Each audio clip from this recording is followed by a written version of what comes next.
How's it going, guys? In this video, I wanted to talk to you about my latest impulsive purchase, and that's the Dan Henry 1962 Racing Chronograph. And I think you know how the story goes on this one.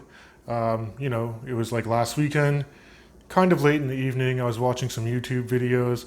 I got a notification from the unofficial ambassador of Dan Henry, which is TGV Tristano from the Urban Gentry. He did a video just describing the new releases from Dan Henry on the 1962. There are three different color options for this piece. And after his review, it looked really great. And then I impulsively went to the website and picked up this watch, and it arrived a couple days ago. Now, perhaps just a bit of a cautionary tale: if you plan to purchase this watch in Canada, be sure that you do read the shipping instruction information, because this watch is listed at $260 US with free shipping worldwide.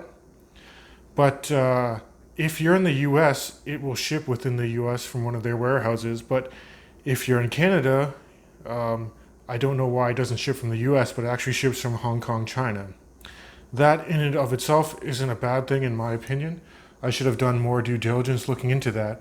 However, the courier that was used, there were additional fees as well as import duties that just made the price of this watch balloon to more than $400 Canadian after you factor in the conversion from 260 US to Canadian, and then the import and extra fees from that courier. So I guess this is a bit of a cautionary tale. If you do plan to purchase this watch and get it in Canada, just anticipate that it will be shipping from China and that the watch will cost you over $400. Now, is this watch worth over 400 Canadian dollars? Let's flip perspectives and find out. Alright guys, so I received this package from Dan Henry Vintage Watches today, and I'm going to unbox it right now. Let's do it.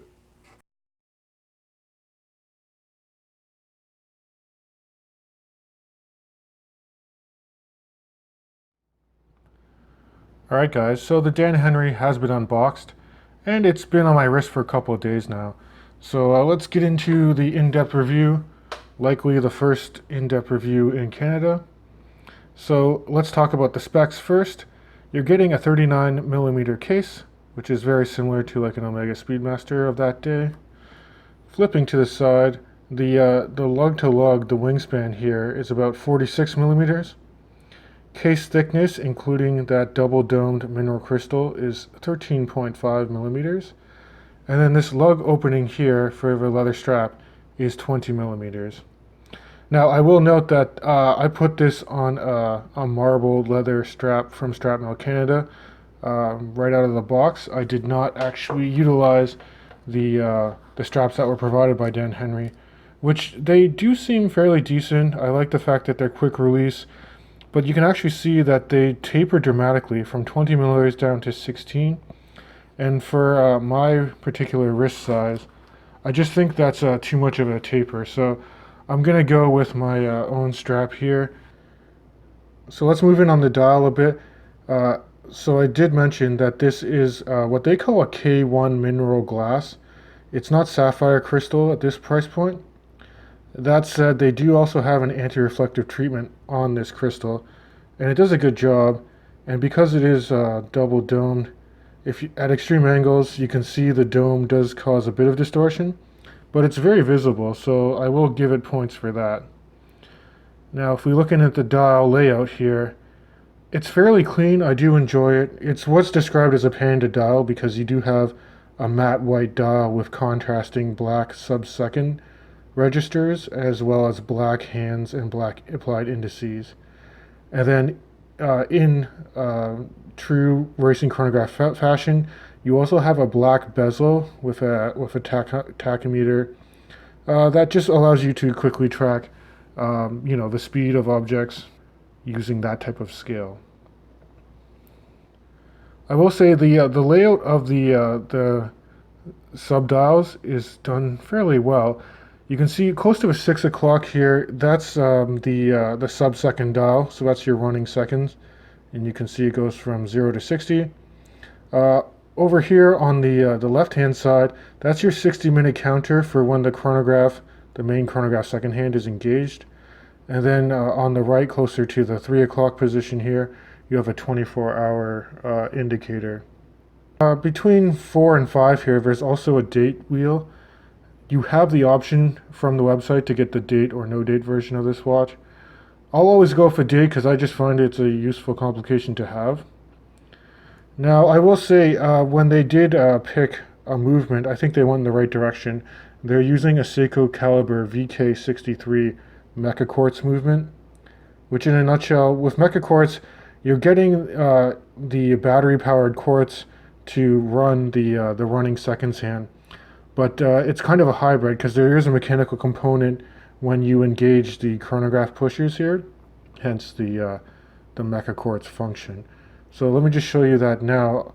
If you hit the first pusher here, you can see that the chronograph second hand has a bit of a sweep to it, which I enjoy. It's not just ticking 1 time per second. There's a bit of a sweep to it. And I will say, with this Seiko Caliber movement, when you depress it, because it is meca-quartz, it's very tactile and it's very reassuring when you engage that chronograph feature. Now, as it does sweep around and does a full rotation, you will see that sub-dial on the left start counting the minutes up to 60 minutes. And then with the 24-hour indicator, I do find it's a useful function. Some people would rather see like milliseconds or some other complication there, but at least this informs you that you're in the PM right now and not in the AM. Now, this dial does have applied indices. Let me just move in an angle here. And then just at the very outer edges of those applied indices, near the indexes at the edge of a dial, they have basically some applied dots filled with lume. And in addition to that, the main hands as well as the sub-dial hands have lume applied to them as well. But I'll throw up a lume shot. It's not going to blow you away, but I think it is applied in a very clever way that just doesn't make the overall dial overcrowded, but legible at the same time. Another neat feature about the meca-quartz movement here is, like, once you stop the chronograph by pushing here again, if you hit the bottom to reset it, it's an instant reset. It just flies back into place, as opposed to some of the other Seiko Caliber quartz chronograph movements that it has to complete like a full rotation and then it goes back to a 12. But you can see it snaps right back into place and it lines up with a 12 o'clock indicator as well. Maybe look at the side of the case and the crown. You can see that there is the Dan Henry DH logo on the crown. The crown itself is knurled fairly well. And, you know, with this quartz movement, if you pull out to the first position, it's your quick date set function. And this is fully hackable too. So if you pull it out all the way to the end here, you can hack the movement by stopping the sub-second dial there. And then you can also set your time as well. Interestingly, this was set to the correct time when it was shipped to me from China. So I guess I do appreciate that they respect the North American time zone when they ship to their customers. So continuing with the finishing here, the level of finishing is pretty decent for the price. You have some nice horizontal brushing along the sides of the case here, but note that the crown and like pushers themselves have a bit of a high polish to it. Then you have a transition from brush to polish finish on the hoods of the lugs. And then I'm going to flip this over and show you the case back, because that's done pretty well. Looking at the case back of this watch, you can see they have like a 60s inspired Maserati sports car in the center, and it's deeply engraved into the case back, which is kind of neat. And then you just have some information. This is actually a limited edition piece. You can see that they limited to 1962 pieces, and I have number 267. It's 50 meters water resistant, and it does say it's meca-quartz movement. Now this is... Okay guys, here's a wrist shot. Now in the summer, I think my wrist swelled a little because now it's closer to 7.5 inches, but you can see it still wears pretty well and it's very legible, even on a larger wrist size. I would say anyone with a 7.5 inch wrist down to 6.5 inch can wear this very, very comfortably. Hey guys, so time for the wrap up. Let's talk about the pros first. I gotta say, the design does carry this watch a long way, in my opinion. I'm a sucker for vintage inspired watches.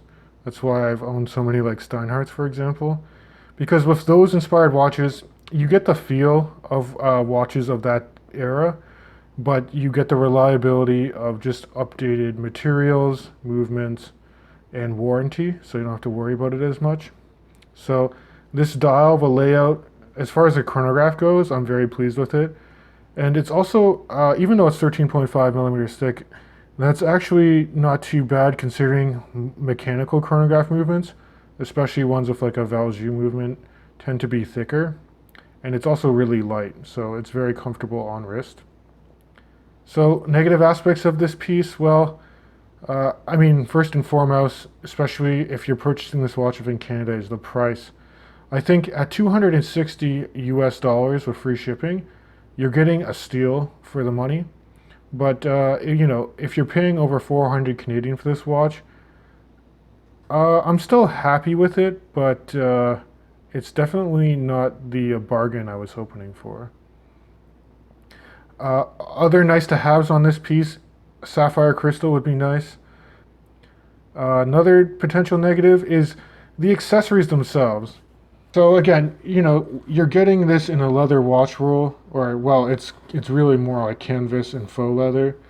The quality isn't as good as other micro brands that ship out of China, like for example Zelos or Spinnaker to a certain extent. I just think they have better quality accessories. The straps, I can't comment on the overall quality, so I won't, but I will say the design of them with that dramatic taper, it's not my preference, but that's just my opinion. So I guess, guys, in conclusion, as far as me wanting a vintage-inspired chronograph goes, I think the Dan Henry does fit the bill. I just wish it was a little more affordable if you're buying it in Canada. And at the end of the day, I mean, I think they are a little overhyped. You know, TGV does review these watches as they are released, and I think he drives the market a lot. So again, these are limited edition pieces, although, I mean, with the limited quantity being close to 2,000 pieces, it's not super limited. But my hope is that will make them retain their value if I do choose to flip this watch in the future. So guys, that's been my unboxing and initial impressions of this Dan Henry 1962. Please let me know what you guys think of this watch. So that's it for now, guys. And as always, I'll catch you in the next video.